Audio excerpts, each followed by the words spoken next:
Hey, what is up, guys? Robert here, bringing you another roundup for August 8th, 2025. So let's get started.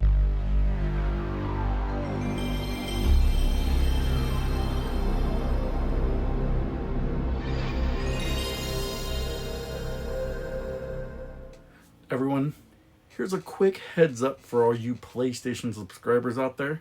Sony just dropped a new batch of free PSN avatars, and here's how you can claim them. So, to redeem them, head to the PlayStation Store and enter the codes. You will see them on the screen for your region. I'll put them on there so you guys can take a look. But just to give you a heads up, put those in there. Once you redeem them, you'll unlock 5 cool avatars with the PlayStation Plus theme background. So you'll feature characters from some major PS5 titles. You'll get Lilith from Diablo 4, Kratos and Atreus from God of War, of course. You'll get Sweet Tooth from the Twisted Metal series. You'll get the default female from Cyberpunk 2077. And then you'll get the Hogwarts Legacy key art. So the only thing about it is you need to act fast because these avatars are only claimable until September 10th, 2025.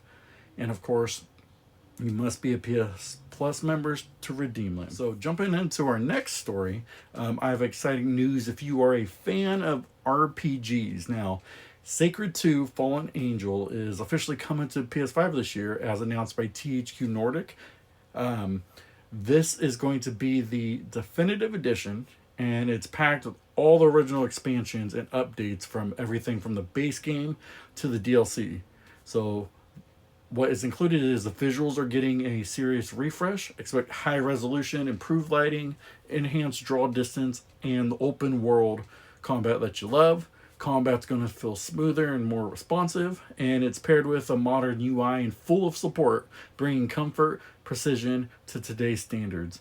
So, dive into a sprawling fantasy full of hundreds of quests, dangerous dungeons, deep customization, 6 hero classes, each with their own light of shadow companion path. So whether you are returning or this is your first time playing this game, the remaster promises to polish this game Q4 of this year. So check it out, guys.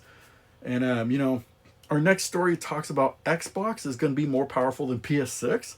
So let's start with the meat of the story, the performance. So according to a well-known leaker, Kepler L2, the next generation of Xbox will be slightly more powerful than the PS6. More specifically, the Xbox is rumored to be targeting GPU performance compared to NVIDIA's RTX 5080, while the PlayStation 6 is aiming for something closer to AMD's Radeon RX. Both consoles are expected to use AMD's new architect, which is essentially the RDNA 5. That rumor also mentions that this will bring around 20% greater performance, twice as much ray tracing, and that's a massive jump for graphics and performance. So this can bring the visuals even closer together. So the release window of this game, according to some sources, 2027 is likely the release window for both consoles. But there's a twist. Microsoft may be planning to beat Sony to the market by possibly launching it in 2026, given a 1-year head start, and that could give Xbox a critical early advantage, similar to what Sony had done at the start of this generation. So while both consoles may end up in the same performance ballpark, Xbox could be the first one out. And so when we're looking at like the design, now this is the part where things get really interesting. So the next Xbox might not just be a console, it could be more like a pre-built gaming PC. So according to some reports, Microsoft is using a new Magnus APU, which will support modular multi-chip architect, which means that CPU and GPU could be on a separate die, allowing Microsoft to mix and match components, upgrading mid-generation or even different hardware tiers. One source even said that this chip should be extremely powerful and could support an iterative console design, while another mentioned it allows Microsoft to mix dies whenever the company wants to upgrade the console. So this is a huge shift for Xbox. But instead of a fixed like lockdown box for the next 7 years, Microsoft could be thinking of a more flexible, a PC market, given flexibility like that. Microsoft also wants to meet the high end expectations that they're trying to battle Sony, console to console. So, my final thoughts on this. Of course, this is all still rumors, but these leaks come from insiders and leakers. So it's not Microsoft or Sony directly, so take it with a grain of salt. But these details are, if they are halfway true, it shows us that Microsoft might be changing the game entirely, both literally and strategically. A more powerful Xbox, possibly launching early with a modular PC like design. Now, that's a bold move. And if Sony sticks to, a more traditional console approach with like the PS6, the next generation might not be about console wars. It could be about ecosystems, flexibility, and long-term hardware support. So, what do you guys think about that? Do you think that it is true Xbox is more powerful? Do you think Xbox would win you over as a PlayStation fan? No matter what, let me know in the comments, guys. So our next story was the highly anticipated Suikoden live stream that aired recently this week. And while fans were hoping for some exciting console news, the event left many disappointed. So, let's break down what happened. So during this live stream, it lasted about 20 minutes and focused mostly on the new mobile game Suikoden Star Leap. Despite earlier announcements suggesting a 90-minute showcase, the content didn't meet fans' expectations, as some fans noted that most of the 20-minute showcase featured Suikoden Star Leap, the upcoming mobile game. But additionally, the event touched upon a Suikoden, the anime, set to air in 2026. However, there was a noticeable absence of updates of consoles titles like Suikoden 3, 4, and 5, which many fans were anticipating, like myself. While mobile games, anime announcements are exciting for some, console fans like myself are left wondering about the future of the series on PlayStation platforms. So, as one fan commented, they should remaster the PS2 games and release them in a trilogy pack. That sounds good. With the strong sales of 1 and 2, this sounds like a good idea to me. So, let me know what your thoughts are, guys. So I guess the biggest news story of the week, Sony has done it again. The PlayStation 5 has officially crossed a massive milestone. Over 80 million units sold worldwide as of June 2025. That's right, it's creeping up there, and it just might be having its eye on the PS4 next, or the PS2.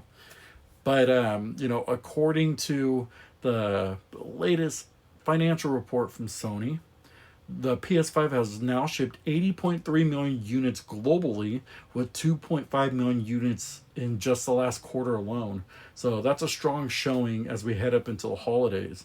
Now, to put this into perspective, the PS3 sold 87.4 million over its lifetime. So the PS5 could surpass that pace in 2026. But there's a twist. While it's gaining ground, the PS5 still trails the PS4 at the same point in its life cycle. So the PS4 had already hit around 82.4 million by now. So while the PS5 is crushing it, it's still slightly behind the golden standard. So that said, Sony's strategy is working. Game sales of the quarter hit 65.9 million copies, up over 12 million from last year. And PlayStation Network now boasts 123 million monthly active users, a gain of 7 million year over year. And, here's the stat that shouldn't surprise you. Over 80% of the full game sales are digital. So physical is fading fast, and Sony is fully leaning into the digital first model. So all signs point to the PS5 is not just selling well, but earning more per user than the PlayStation before. With the possibility of Grand Theft Auto 6 releasing soon, this could get the sales up higher. So while the PS5 might be behind the PS4 in raw units sold, it's ahead in digital growth, but the player spending and platform engagement is also up. So not bad for a console that's barely 5 years old. But speaking of missed opportunities, not every PlayStation fan is feeling the love right now. Let's talk about why longtime Atelier Ryza player fans are upset, especially if they were hoping for a cheap upgrade on the PS5. So, of course, that goes into the Atelier Ryza Trilogy pack. So, for those of you who are Atelier Ryza fans of the series, Atelier Ryza's Secret Trilogy Deluxe Pack is set to release this November, bringing all three titles from the Secret series to PS5 and 4. So, let's dive into what it's going to offer. So, the collection, the deluxe edition, includes the game Everdarkness and in the Secret Hideout, Ryza 2, Lost Legends and the Secret Fairy, and Ryza 3, Alchemist of the End and the Key. So enhanced content. Each game features new playable characters, additional story episodes, and character designs are also there and upgraded and stuff like that. But cross-buy support, so purchasing a deluxe pack grants access to both PS5 and 4 versions, allowing you to enjoy the games on either console. And pre-order bonuses, you will receive exclusive photo poses and additional photo frame for the photo mode in the game. So whether you're a long-time fan of the series or new to the Atelier Ryza Secret Trilogy, this deluxe pack offers a comprehensive and expansive experience. So mark your calendars for November that the Atelier Ryza Trilogy Pack DX is going to be out before you know it. RPG fans, hey, that's awesome to me, man. And to wrap things up, Media Molecules. Did you hear about this this week? So there was a significant development for the gaming industry. So David Smith, the last remaining co-founder of Media Molecule, has announced his resignation after nearly 20 years with the studio. This marks the end of an era for the acclaimed developer known for titles like Little Big Planet and Dreams.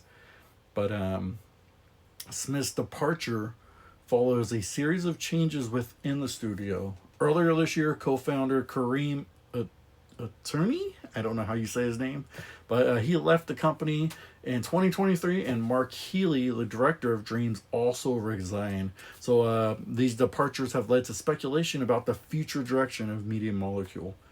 And the timing of Smith's resignation is notable, coming shortly after the announcement that Media Molecule will cease live support for Dreams. You remember when that happened.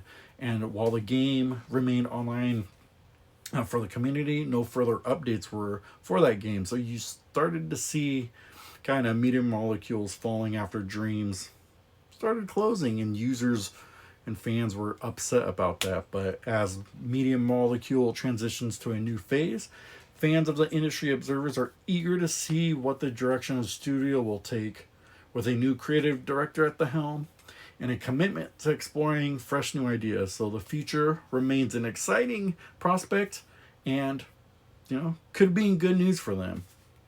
So that about wraps up this week's roundup. Let me know what news this week that you were excited about, and let me know what was exciting, and if there was anything that caught your eye, let me know in the comments below. But also, I wanted to mention to check out my latest video, my reaction on Suikoden Star Leap, and I kind of give my thoughts about it a little bit, just seeing that trailer and giving my reaction. So something that is new to me, trying out and seeing how that works. I'm also on a weekly podcast, so I wanted to take the time with Dark Knight 316, and I'm in a podcast weekly. We talk about true gaming, gaming news, culture, entertainment, whatever it is out there, but from true fans. That's what we talk about as gamers, as people who've been playing for 30 years and being able to do this. This is what we talk about on our podcast. So you'll get to know what we're playing, what we're drinking, and what we want to talk about that week. So guys, thank you so much for watching. Please like, share, subscribe, turn on those notifications, and let me know what you thought about this week's news. And hopefully we can keep pushing this to keep going on and giving you guys the news every week. And hey, just add this to your gaming news roundup. So thank you guys so much for watching. God bless you guys, and remember, keep gaming. Thanks, guys.